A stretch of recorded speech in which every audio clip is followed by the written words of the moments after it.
So I guess one of the things I wanted to ask was, what are you hoping old fans are going to be really excited to see in Dawn of War 3? I'm hoping old fans are excited about the return of base building, the large large-scale spectacular battles we're doing, and bringing that together with the elite heroes. I think it's going to be really cool. We're adding more mechanics that we're not talking about yet, but that'll make it more uniquely Dawn of War 3 rather than just those two pieces. But yeah, we're really excited about what we're building. So is base building going to work very similar to Dawn of War 1, or have you made some significant changes, or? Anything we've sort of brought forward from those previous titles, we've re-examined, and base building is no exception. So yes, there's going to be aspects of it which will be very familiar to players, and there's going to be some new stuff as well. So what about new players? Just flip it up real quick. What would you pitch to them? Be like, hey, this is really cool to check out. You know what?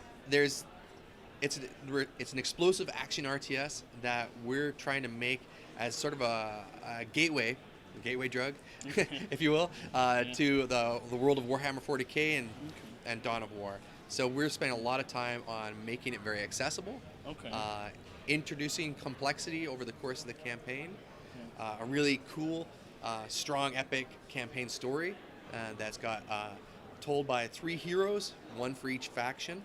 So the Space Marines, the Orcs, the Eldar.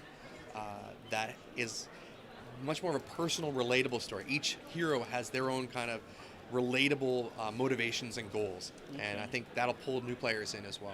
Yeah. So the elite heroes is what we saw a lot of in that demonstration. They looked pretty cool. How important are they going to be, like per battle? Like, is it going to be a necessary? Like, you need these or you're screwed, or? It's certainly been more difficult. Yeah. You can, absolutely. You can win battles using your line units. So we have that notion of line units and elites. The line units, they're very powerful in and of themselves. They rely more on the power of numbers to some degree. Whereas the elites, they bring a lot of power internal. Like you saw the Imperial Knight, which is the biggest unit we've ever put on the field of battle. Yeah. She's awesome, right? Pretty big, yeah. She has that Gatling gun barrage, which just wrecks everybody in front of her, missile launchers. So she's a really powerful unit. The offset of that is that she's a very late game unit. So it costs a lot of resources to get her onto the field of battle. So you're making a trade-off. You start saying, okay, well, I can do this with line units, or I can do it with lower cost elite units like Assault Terminators or Gabriel Angelos. Or I'm going to save my resources and wait for an Imperial Knight, and at which point you can turn things around in a big way. But you have to live that long to do it. No, yeah. So is that the kind of dynamic you're hoping between the line units and the hero units? That's going to be a choice of which way do I want to go, or which way is best for whatever I'm facing, or? No, I think the choices we're excited about players to explore revolve around the mixture of those two things. So, here's another Imperial Knight example, right? Great at ranged, not very good against melee characters, right? So you're going to need line units to keep those melee units away from Lady Solaria and in her Imperial Knight, so she can do what she does best. So that mixture, the interplay between those two types of units, those broad types of units, is going to be really critical. Okay, so like there's going to be not like direct counters, that's not the right word, but people that are definitely units that are a lot more effective to those elite hero units, because like in the presentation they mentioned they almost serve as bullet sponges at some points. Yeah. Is there going to be a way to like punish that if someone's using them like that all the time? Well, yeah, I think so. I mean, if you're sending Gabriel, for example, into every engagement by himself, not backing him up, he's going to last longer than a lot of units, but he's still going to die. Yeah. He's still going to fall in battle, right? They're not immortal, and that's kind of the cost trade-off, cost-power trade-off between early game elite units and late game. Late game, they're much more powerful, much stronger, but you have to pay a lot. So that's a trade-off we want players to explore and hopefully find gameplay styles, in terms of the line units they build and the elites that they've brought into battle at that moment. So are we expecting a fairly wide range of elites that people are going to choose from? And I know you're probably not talking about them We've yet, got the 3 that we've shown. Yeah, 3 that you showed. We're thinking about, elites fulfill different roles within each faction. Yeah. So the Space Marines have a particular play style. They have the fewest units on the field of battle, and they're very focused. They're very tough, right?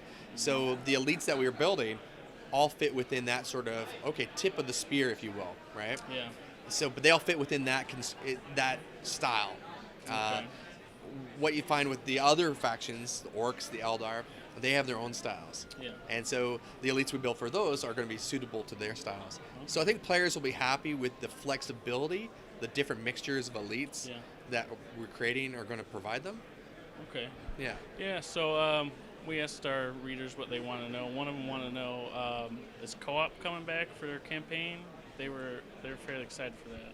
We're focusing on a very strong single-player campaign at the moment. Yeah. So are you guys going to be looking into trying to push esports some or get into that eventually? I know it's way down the line, but they wanted to. Yeah, absolutely. We're focusing on the campaign and the multiplayer mode that we have for launch. I think is shaping up really nicely. Would we like to go into esports in the future? Yeah, absolutely. Yeah. If it makes sense, and people are asking for it, yeah, absolutely. It's a wonderful place to be. But right now we're focusing on sort of this launch and making sure that what we deliver out of the gate is going to be super compelling and make players happy. So when I was watching there, one of the elite hero units is like the squads from like 2.